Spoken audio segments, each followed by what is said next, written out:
क्या पुतिन बड़े युद्ध की तैयारी में है? क्या अमेरिका रूस के बीच वर्ल्ड वॉर भी हो सकता है?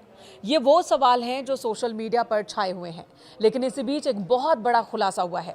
सीनेटर लिंडसे ग्राहम और रिचर्ड ब्लूमेंथल ने चेतावनी दी है कि पुतिन शांति वार्ता की आड़ में यूक्रेन पर बड़ा सैन्य हमला करने की तैयारी में है।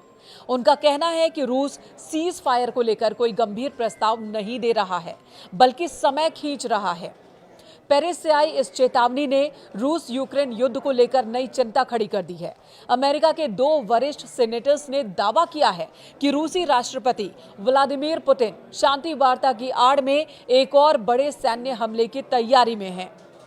ये चेतावनी उस वक्त में आई है जब ट्रंप और पुतिन के बीच शब्दों का युद्ध छिड़ गया है। हाल ही में ट्रंप ने पुतिन को पागल कहा था। उन्होंने कहा था कि मैंने हमेशा रूस के व्लादिमीर पुतिन के साथ बहुत अच्छे संबंध रखे हैं, लेकिन उनके साथ कुछ तो हुआ है, वो पूरी तरह से पागल हो गए हैं। ट्रंप ने कहा कि पुतिन बेवजह यूक्रेन के शहरों पर मिसाइल और ड्रोन दाग रहे हैं। इसमें बहुत सारे लोग मारे जा रहे हैं।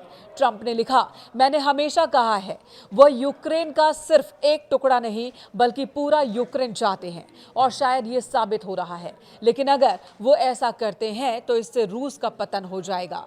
अमेरिकी राष्ट्रपति ने रूस पर और प्रतिबंध लगाने की धमकी दी, जिसके बाद मामला और गर्म हो गया। जिसके बाद रूस की तरफ से जवाब आया। रूस ने कहा कि अमेरिका को युद्ध की असलियत के बारे में पता नहीं है। साथ ही साथ तीसरे विश्व युद्ध की धमकी भी दे डाली। रूस और यूक्रेन के बीच 3 साल से ज्यादा का वक्त हो चला है जब लड़ाई चल रही है, जो कि थमने का नाम नहीं ले रही है। ट्रंप ने यूक्रेन के राष्ट्रपति की भी आलोचना की। उन्होंने कहा कि ज़ेलेंस्की जिस तरह से बात करते हैं उससे वो अपने देश का भला नहीं कर रहे। उनके मुंह से निकलने वाली हर बात परेशानियां पैदा करती है।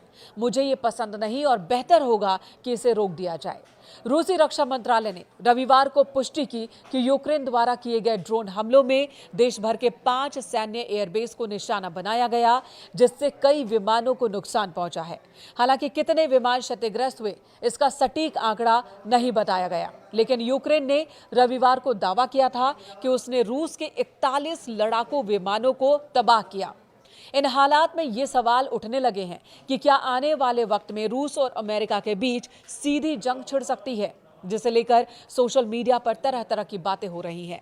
अब रूस यूक्रेन के बीच सीज फायर को लेकर समझौता ये तय करेगा कि रूस और अमेरिका के संबंध कैसे रहते हैं।